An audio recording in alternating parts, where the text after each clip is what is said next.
दिल्लीतील भारत मंडपम येथे सनातन राष्ट्र शंखनाद महोत्सवात शिवकालीन शस्त्र प्रदर्शन।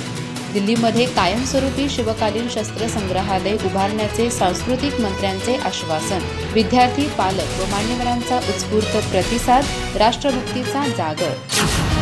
देशाची राजधानी नवी दिल्ली इथं भारत मंडपम इथं आयोजित करण्यात आलेल्या भव्य सनातन राष्ट्र शंखनाद महोत्सवातील स्वराज्य का शौर्यनाद या प्रदर्शनातून राष्ट्रभक्ती, शौर्य आणि सनातन संस्कृतीचा प्रभावी जागर करण्यात आला। भारत मंडपम प्रांगणातील हॉल क्रमांक 12 मध्ये 13 ते 15 डिसेंबर या कालावधीत भरवण्यात आलेल्या या प्रदर्शनात शिवकालीन शस्त्र प्रदर्शन, वंदे मातरम विषयक प्रदर्शन, आध्यात्मिक मूल्य असलेल्या वस्तू तसंच ग्रंथ प्रदर्शन लावण्यात आलं होतं।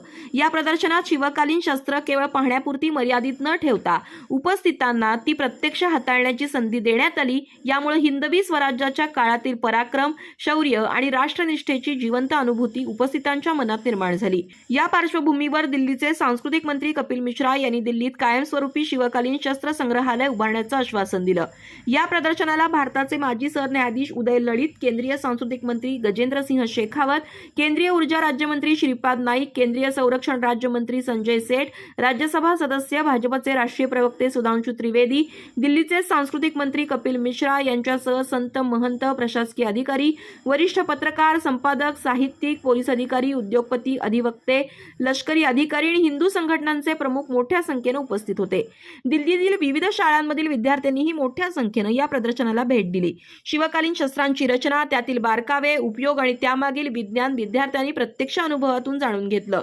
हिंदू जनजागृती समितीचे राष्ट्रीय मार्गदर्शक चारुदत्त पिंगळे, धर्मप्रचारक निलेश सिंगबाळ आणि सनातन संस्थेचे राष्ट्रीय प्रवक्ते चेतन राजहंस यांनी विद्यार्थी आणि पालकांशी संवाद साधत इतिहासातून राष्ट्रप्रेरणा घेऊन समाजकार्य आणि राष्ट्रकार्यात योगदान देण्याचं आवाहन केलं। यावेळी शिक्षिका सारिका शर्मा यांनी विद्यार्थ्यांनी प्रत्यक्ष शस्त्र हाताळून इतिहासाची अनुभूती घेतल्यामुळे त्यांच्यात राष्ट्रगौरव आणि आत्मसन्मान जागृत झाल्याचं मत व्यक्त केलं।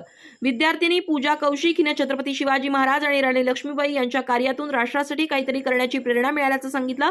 तर इयत्ता 7वीतील आराध्या हिनं झाशीच्या राणी लक्ष्मीबाई प्रमाणे राष्ट्रासाठी कार्य करण्याचा निर्धार व्यक्त केला। शौर्य जागरापासून राष्ट्र जागरापर्यंत या ध्येयानं आयोजित करण्यात आलेलं हे प्रदर्शन विद्यार्थी, पालक, शिक्षक आणि समाजातील सर्व स्तरांमध्ये स्वाभिमान, शौर्य आणि सनातन संस्कृतीबद्दल अभिमान जागवणारा उपक्रम ठरला असून दिल्लीच्या सांस्कृतिक इतिहासातील एक प्रेरणादायी पर्व म्हणून या प्रदर्शनाची नोंद घेतली जाते। अधिक माहिती आणि ताज्या घडामोडींसाठी आजच आमचे चॅनल सबस्क्राइब करा।